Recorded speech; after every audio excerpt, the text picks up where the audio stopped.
कागज बना दूं, सब पेड़ों से कलम बना दूं, साथ समुंदर के पानी को इंक बना कर लिखता जाऊं। आपके गुण सारे फिर भी लिखा ना जाए, आपके गुण सारे फिर भी लिखा ना जाए। Oh teacher we love you, oh teacher. हम लोग अभी भारत स्टडीज़ में इंडिया के बारे में पहले जानेंगे दूसरों के नज़र से। बहुत लोग इस दुनिया में आए हैं भारत से बाहर से, या फिर ऐसे भी लोग हैं जो भारत के ही महान लोग हैं, या फिर बाहर के लोग हैं जिन लोग भारत को जानते हैं बहुत अच्छी तरह से, हमसे भी ज़्यादा। उन लोगों ने भारत के बारे में उनके कुछ एहसास है, कुछ फीलिंग्स है। उन फीलिंग्स को मैं बताऊंगा, उन्होंने क्या लिखा है उसके हिसाब से।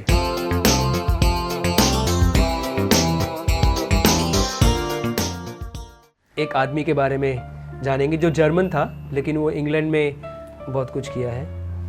उसका नाम है मैक्स मुलर। वो 1823 से 1900 तक था।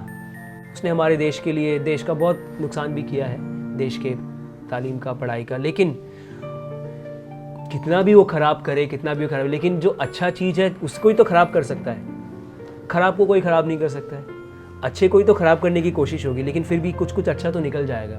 उसने भी कुछ कुछ अच्छा बोला है, जैसे India, what it can teach us. India हमें क्या सिखा सकती है।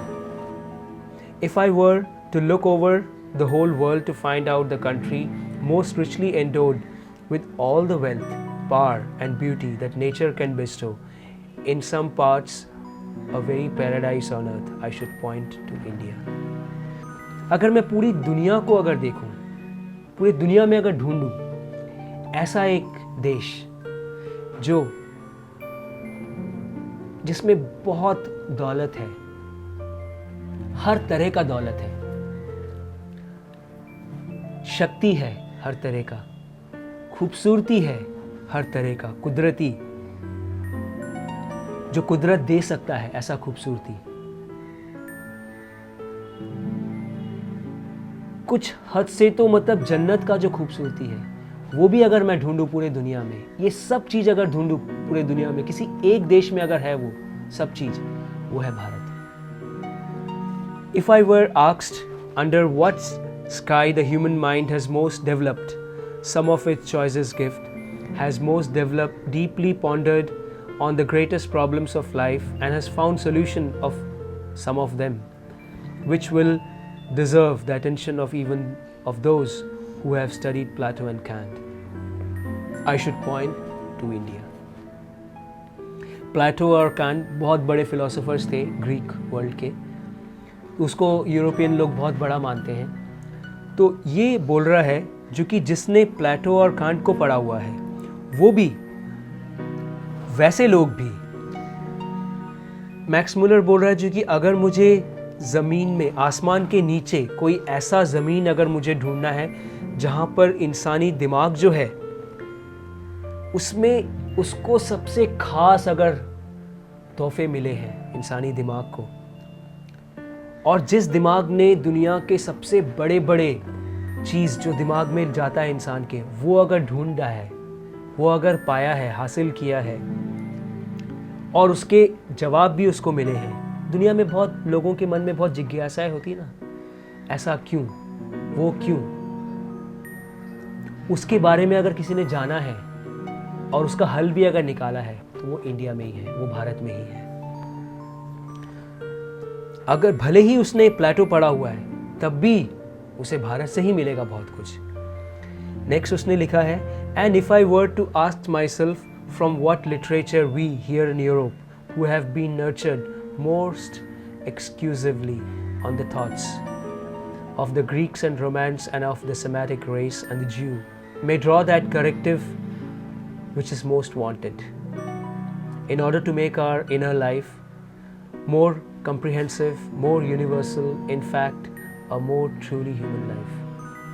Again, I should point to India. अगर मुझे खुद को पूछना पड़े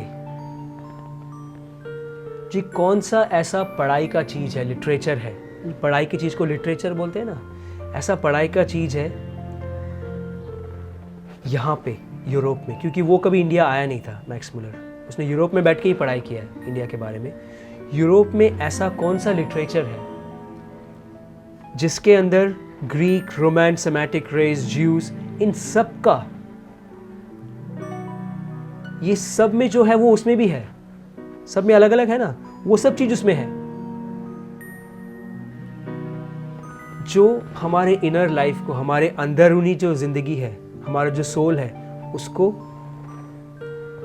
आगे बढ़ाए, उसको एक ऊपर तक ले जाए और उसको इंसानी तरीके से उसको आगे ले जाए।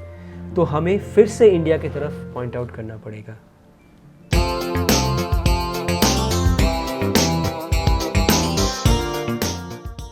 एक अमेरिकन ऑथर था जो बहुत ही फेमस है, मार्क ट्वाइन के नाम से। वो 1835 से 1920 तक जिंदा था। उसने ये कहा है, this is India, the land of dreams and romance. ये है इंडिया, एक ऐसा ज़मीन है जहाँ पे सपनों का और प्यार का ज़मीन है, of fabulous wealth and fabulous poverty, बहुत पैसा और बहुत गरीबी का भी देश है, ऑफ स्प्लेंडर एंड रैग्स, बहुत मतलब खास खास चीज़ों का और एकदम गरीबी का भी है। और ये हकीकत है, इस दुनिया में कुछ लोगों के पास इतना पैसा है, मैंने सुना है कुछ लोग 50 करोड़ रुपए अपनी बेटी की शादी में खर्चा करते हैं, सजावट में। और किसी को कोई ऐसे लोग हैं जिसको महीने में 50 रुपए भी नहीं वो पाता है, और वो एक शादी में 50 करोड़ रुपए खर्चा करते हैं। बड़े बड़े फिल्म स्टार लोगों को नचाते हैं, उन लोग तो कितना कितना पैसा ले लेते हैं, और किसी के पास 50 रुपए भी नहीं है। ना उस अमीर आदमी को कुछ फर्क पड़ता है, ना उस फिल्म स्टार को कुछ फर्क पड़ता है, ना उधर जो गेस्ट जाते हैं शादी में उनको कुछ फर्क पड़ता है, किसी को फर्क ही नहीं पड़ता है। ऐसा है हमारा देश, या बोलेंगे ऐसा है हमारे देश के कुछ लोग। फिर उसने कहा है, ऑफ पैलेसेस एंड हॉवल्स, महलों का और झुग्गी झोपड़ियों का।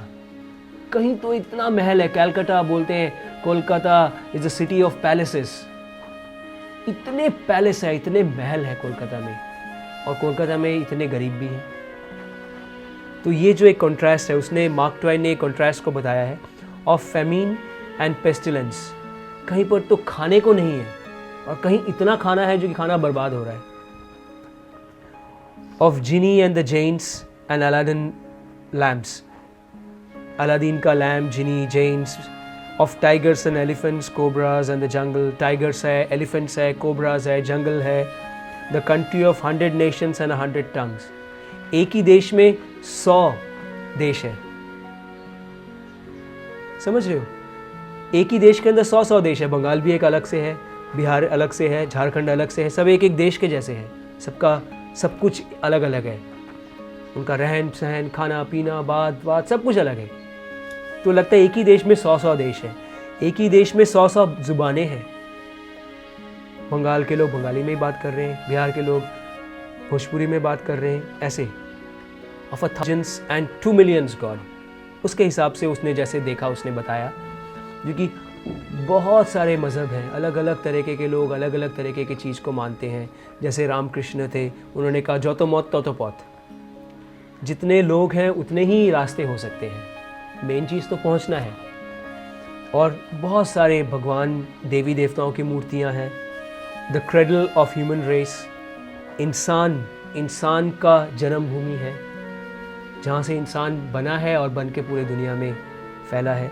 Birth place of human speech, हम जो बात करते हैं उसका जन्मभूमि है। मार्क ट्वेन अमेरिकन ऑथर है, उसने ये कहा है।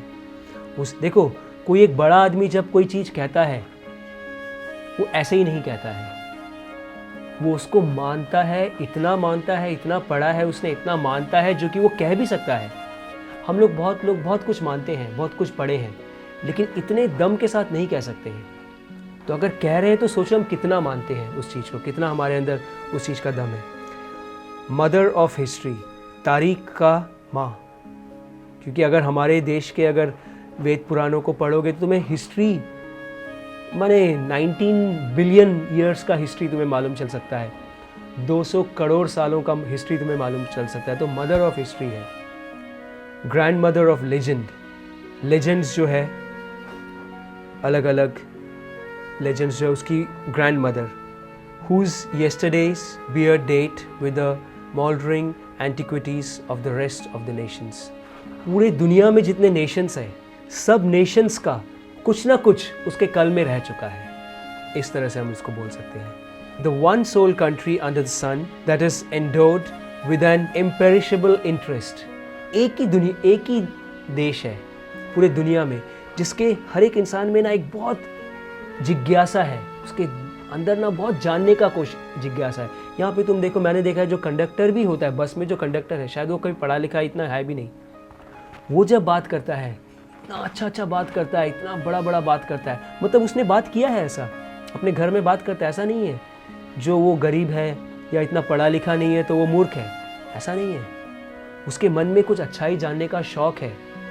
हमारे देश में ना पढ़ाई लिखाई, जो अंग्रेज़ों के तरीके का पढ़ाई लिखाई है, वो इतना इम्पोर्टेंट नहीं है। जिसके पास वो पढ़ाई लिखाई नहीं है वो भी बहुत महान हो सकता है। अनजान लोगों के लिए जो इंटरेस्ट हमारे देश के, इस इंडिया के लोगों के लिए है, भारत के लोगों में जो है, अनजान लोगों के लिए एक इंटरेस्ट, कोई फॉरेनर को इंडियन देखता है ना, हमारे देश का कोई फॉरेनर को देखता है, जानने की कोशिश करता है कैसा है उसका दुनिया, कैसा है, उसमें कैसे खाते हैं, कैसे पीते हैं। विदेशों में इतना इंटरेस्ट नहीं है लोगों को, उनको अपने काम से ही फुर्सत नहीं है, अपने में ही इतना मगन रहते हैं, उनको दूसरों का जानने का शौक़ नहीं होता है। लेकिन हमारे देश के लोगों को इतना शौक़ है एलियन लोगों के लिए, जिनको उन लोग जानते नहीं, उनके बारे में जानना चाहते हैं। फॉर लेटर्ड एंड इग्नोरेंट, उन लोग जो पढ़े लिखे हैं उनको भी जानना चाहते हैं, जो पढ़े लिखे नहीं है उनको भी जानना चाहते हैं। ऐसा नहीं है कि तुम पढ़े लिखे हो तुम हमें जानेंगे। विदेशों में तुम जाओ, अगर बहुत पढ़े लिखे हो तो तुमको इज्जत मिलेगा, अगर पढ़े लिखे नहीं हो जो कोई इज्जत नहीं मिलेगा। लेकिन हमारे देश में कोई बाहर से आता है, वो पढ़ा लिखा हो ना हो, कैसा भी हो, हम लोग उसको गले लगाते हैं या उसको हम इज्जत देते हैं। उसके पढ़ाई के हिसाब से, तालीम के हिसाब से उसका मापदंड नहीं करते हैं। तो ये उस अमेरिकन राइटर ने कहा है, wise and fool, rich and poor, bond and free, the one land that all men desires to see. एक ऐसा देश, एक ऐसा ज़मीन जिसे पूरी दुनिया में सभी लोग देखना चाहते हैं, जाना चाहते हैं उसमें। And having seen once by even a glimpse would not give that glimpse for all the shows of all the rest of the world, rest of the globe combined। अगर उसने एक बार भारत को अगर देख लिया, उसका एक झलक भी अगर देख लिया, उसके झलक भी अगर उसको अच्छाई का एहसास हो गया, जब वो भारत के एक झलक का भी उसको अच्छाई का एहसास हो जाता है ना, वो दुनिया में और किसी चीज़ को वो नहीं लेना चाहता है और किसी चीज़ से उसको संतुष्टि नहीं मिलता है। जो हमारे देश के अच्छाई का उसको एक झलक भी मिल जाए तो। Even now after a lapse of a year, the delirium of those days in Bombay has not left me and I hope it never will। वो बोलता है जो कि वो बॉम्बे में आया था, बॉम्बे में आके उसको बहुत अच्छा एहसास हुआ। वो बोलता है जो कि मैं बॉम्बे से आया हुआ, बॉम्बे मैंने मुंबई से आके मेरा 1 साल हो गया है, लेकिन उसका जो वहाँ पे जो मेरे एहसास है वो मुझे अभी तक मुझे छोड़ नहीं रहे हैं। ऐसा मैं बहुत जानता हूँ, ऐसे बहुत लोगों को जानता हूँ पूरी दुनिया में, जिन लोग बोलते हैं जैसे ही मैं अपने देश में जब मैं प्लेन से उतरता हूँ तो मुझे कोई एहसास नहीं होता है, लेकिन मैं कोलकाता में जब प्लेन से उतरता हूँ, फिर से जब वापस आता हूँ तो मुझे लगता है मैं अपने घर में वापस आया हूँ। यहाँ मेरे अपने रहते हैं जो एक बार कोलकाता में रह के जा चुका होता है। तो ये चीज़ वही समझ सकता है जो बाहर रह चुका है या जो बाहर के लोगों से मिल चुका है।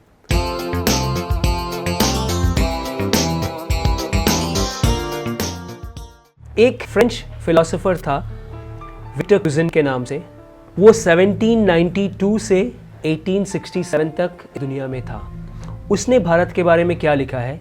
When we read the poetical and philosophical monuments of the East, above all those of India, which are beginning to spread in Europe, we discover there are many a truth and truths so profound and which make such contrast with the meanness of the results at which European genuine genius has sometimes stopped, that we are constrained to bend the knee before the philosophy of the East and see in this cradle of a human race the native land of highest philosophy. Victor Cousin तो French आदमी है ना, मतलब वो Europe का आदमी है, तो उसने बोला है जब हम ईस्ट के तरफ देखते हैं, पूरब की तरफ देखते हैं, स्पेशली इंडिया की तरफ देखते हैं, तो हमें बहुत कुछ मिलता है।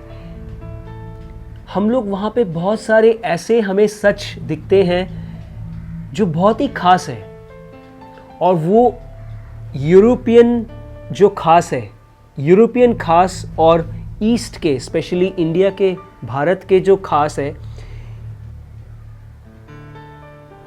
इसमें बहुत अंतर है। यूरोप के खास से भी कहीं बढ़कर है हमारे देश के, भारत मतलब भारत के खास जो चीज़ है। और वो ऐसे हैं, उनका जो फिलॉसफी है, उनका जो फ़लसफ़ा है, उनका जो जीवन को समझने का, जीवन को जानने का जो फीलिंग्स है, वो उसके सामने हमें अपने घुटने टेकने पड़ते हैं। ऐसा है भारत का फ़लसफ़ा, भारत का जीवन चरित्र, भारत का आदर्श।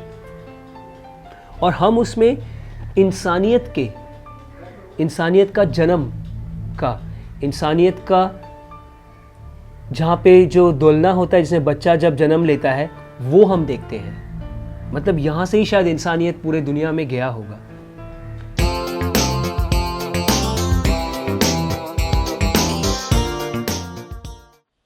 एक जर्मन फिलोसोफर था, उसका नाम था ऑथर शोपेनहायर। 1788 से 1860 तक वो जिंदा था।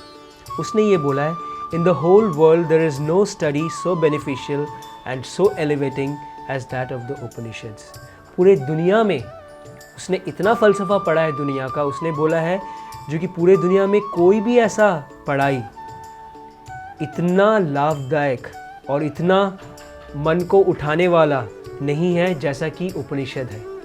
It has been the solace of my life. It will be the solace of my death. It is the most rewarding and the most elevating book which can be possible in the world. I believe that the influence of Sanskrit literature will penetrate not less deeply than did the revival of Greek literature in the 15th century. उसने ये कहा है, author ने, German philosopher ने ये कहा है, क्योंकि ये जो चीज़ है, ये मेरी ज़िंदगी का, मेरे लाइफ का सोलेस है, मेरे लाइफ का। उपनिषद मैंने जब पढ़ा, वो मेरे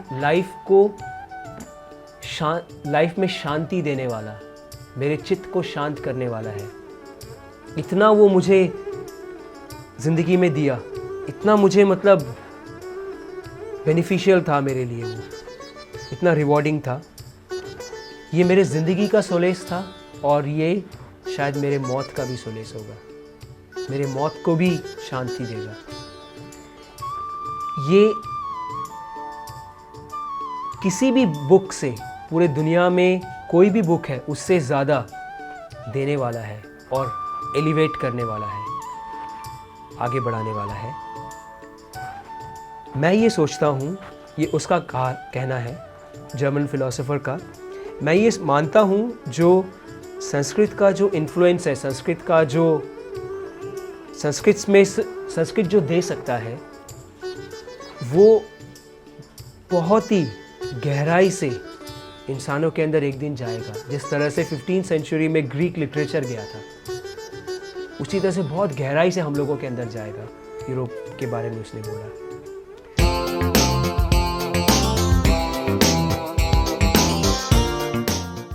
ब्रिटिश हिस्टोरियन है, उसका नाम है डॉक्टर आर्नोल्ड जोसेफ टॉयनबी। वो 1889 से 1962 तक जिंदा था। उसने ये कहा है, it is already becoming clear that a chapter which has a western beginning will have to have an Indian ending. वो ये कहता है, जो कि ये जो एक चैप्टर है, ये जो एक चीज़ जो अभी वेस्टर्न में जो पॉपुलर है, वेस्टर्न जो इसका तरीका है, इसका जो अंत होगा वो एक भारतीय तरीके से ही अंत होगा। इसका मतलब है, बिना भारतीय तरीके से वेस्टर्न जो चीज़ है, वेस्टर्न जो तरीका है, उसको भी अगर एक मुकाम तक पहुंचना है तो भारतीय तरीके से ही पहुंच सकता है, और कोई ज़रिया नहीं है। उसने आगे बोला है, if it is not to end in the self destruction of the human race, उसने ये बोला है जो कि अगर यूरोप के लोग अगर लड़ झगड़ के मरना नहीं चाहते हैं, अपने आप में ही अपने आप को मार डालना नहीं चाहते हैं, तो उसको एक भारतीय मुकाम तक पहुंचना ही पड़ेगा, क्योंकि भारतीय मुकाम में ही है जिससे हम ज़िंदगी को मुकम्मल कर सके, ज़िंदगी को कायम कर सके, ज़िंदगी को पूरी तरह से कर सके। वो एक ब्रिटिश हिस्टोरियन, एक अंग्रेज़ हिस्टोरियन बोल रहा है, जो यूरोपियन तरीका है उसका एक ही ख़त्म हो सकता है, वो है आपस में लड़के मर जाना। लेकिन उसको अगर तुम एक अच्छे मुकम्मल जहाँ तक पहुँचाना चाहते हो, उसको अगर अच्छी ख़त्म करना चाहते हो, अच्छी तरह से उसको आगे ले जाना चाहते हो, तब तुम्हें भारतीय तरीके से ही जाना पड़ेगा। At this supremely dangerous moment in history of humanity, the only way of salvation for Mankind is the Indian way. अभी जो इंसानी जो एक हिस्ट्री है, तारीख है, जिसमें इतना मार काट, इतना खतरनाक एक डेंजरस तारीख जो है, अभी जो इतना मार धार खून खराबा इतना जो चल रहा है, इसको अगर सैल्वेशन चाहिए, इसको अगर अच्छाई चाहिए, इसको अगर किसी एक अच्छे मुकाम तक ले जाने का अगर चाहिए, तो फिर वो सिर्फ़ एक भारतीय तरीके से ही हो सकता है और कोई इसका ज़रिया नहीं हो सकता है।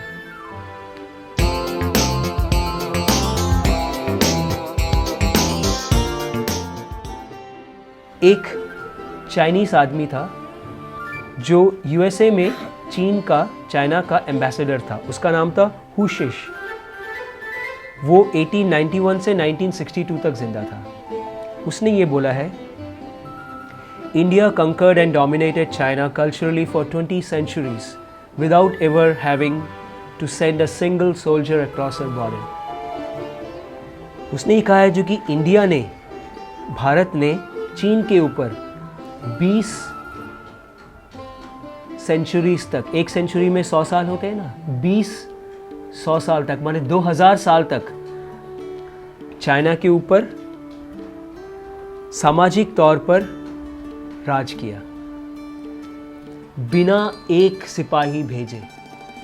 भारत ने अपने सरहद से एक सिपाही को नहीं भेजा, लेकिन 2000 साल तक चीन के ऊपर सामाजिक तौर पे राज किया।